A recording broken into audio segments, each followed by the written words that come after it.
It is barely few hours to the 2024 JAMB examination, also called the UTME, and here are certain mistakes that students make before and during the JAMB examination. And in the course of this video, I'm going to share with you certain tips that will help you perform efficiently and effectively and also score high in the UTME. So stick around and watch this video till the end.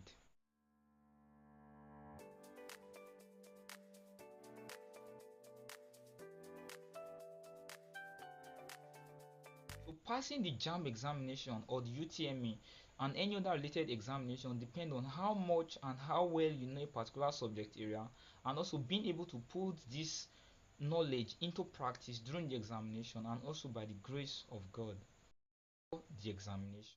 So here are certain tips that will aid your preparation for the UTME. Tip number one is by studying as much as possible. As a student preparing for the examination, your questions will cut across the different topics in your different subject area. So hence your question will come out from everywhere of your JAMB syllabus, but you certainly don't know where. And as such, you have to prepare as much as possible. So tip number two is by practicing past questions. So the use of past questions cannot be overemphasized because the past questions help to reveal your strength and also your weakness. I could probably think that, oh, I've read a particular topic and I'm good in this particular topic, but answering past questions helps to reveal my weaknesses and my strength. And it also shows me how a particular examination body set their exam question. So tip number three is by practicing what we call active recall.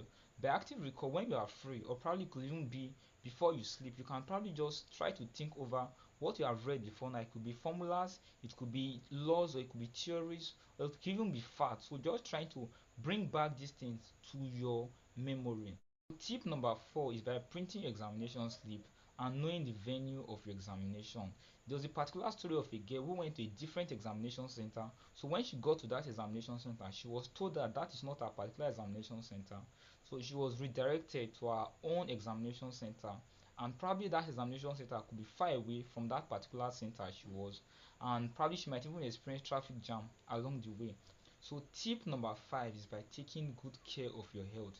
If before the JAMB examination you notice any change in your health condition, it is important you seek the medical expert advice and also take your prescribed drug, because missing the JAMB examination, it means the student have to wait for another 1 year before writing the UTME, and this will delay one entry into the university. And lastly, tip number six, you should sleep properly before the examination, more especially a day before the JAMB examination. Yeah, because sleeping is part of good health. So I know it's normal to feel tensed before the examination, but when you sleep before the examination, it helps to ease that tension you might face during the examination. Here are certain tips that will help you during the examination.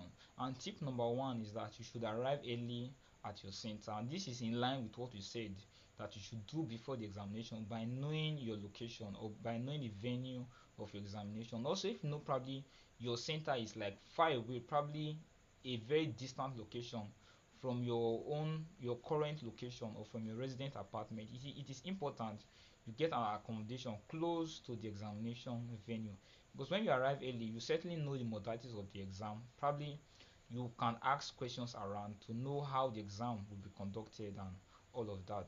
So tip number two is that you should dress decently while going for the examination, because this will help to prevent any form of embarrassment or disturbance from the examination officer. So there are cases of students who could just dress just how they like, and probably when they get to the examination hall they could be sent back or disturbed by the examination officer, and we don't want this because we don't want anything that will disturb our performance during the examination.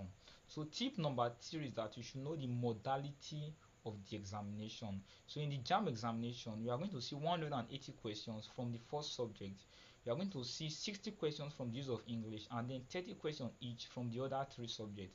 And in total, you are going to receive a total of 180 questions, and you are made to answer this question in 2 hours. And this implies that you have less than 1 minute for each question, and as such you don't have enough time, and you shouldn't spend all your time answering one particular question.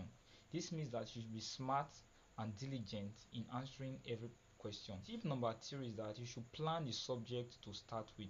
Don't start your examination with a calculation subject, because you might end up spending all your time on that particular subject. And remember, you have 4 subjects to answer with a total of 1 writing question in 2 hours. So if I have a calculation subject, I could leave that subject till the end. So if your subject combination include English, physics, chemistry and biology, it is important you start with English or biology, then you can move to chemistry, and lastly answer physics. Or if your subject combination is English, physics, chemistry and mathematics, it is important you start with English, then you could probably move to chemistry, then physics, and lastly mathematics, because starting with mathematics means that you may spend more time on mathematics, neglecting the other subject. So tip number 4 is by following examination instructions. So this is one of the keys to passing an examination. Different centers have different instructions. Some centers require you come to your venue with just your examination printout and a pencil. So tip number 5 is by guessing intelligently. In the examination, answer those questions you know first and leave those ones you don't know. Now after so many attempts and it is obvious that you don't have the answer to a particular question, now you have to guess intelligently. It's just like I'm giving a question, I'm being asked in what year did Nigeria gain independence, and I have, let's assume, option A 1958, B 1960, C 1963, and let's say D 2020. So if I want to guess, I shouldn't go for 2020 because it is obvious that okay, Nigeria did not gain independence in the 21st century. So my answer should be between A and C. So in an examination hall, learn how to guess intelligently. You could be giving names or probably scientists, and you know, okay, probably I'm giving Charles Darwin in biology, I'm giving Jean Lamarck, and I'm giving Aristotle, and probably I'm giving Adam Smith. And I know certainly Adam Smith has no contribution in biology, but let's say in economics. So even if I want to guess, I shouldn't just go and pick Adam Smith as the answer to a particular question. So tip number 6 is that you can use the shortcut keys on the keyboard. In the JAMB examination, you have 4 optional keys which are A, B, C, and D. Clicking on A helps you to click on option A. Same thing with B, C, and D. Also on the keyboard, you have option P. P takes you to the previous question. So if I'm on question 3, clicking on P takes me to question 2. So also we have N. Clicking on N takes you to the next question. And also clicking on S makes you to submit. And if I don't want to submit, I can click on arrow. Arrow is the reverse button. Know that your JAMB calculator is very limited because you don't have sine, cosine, and tangent, and also logarithm, antilog, square, and square root. So if you don't know how to solve sine, cosine, and tangent of angle, I've made a video on that, on how you can solve the trigonometry of angle. And also if you don't know how to use logarithm and antilog to calculate pH, I've also made a video on that, and you can check up on those videos and get a proper knowledge on this area.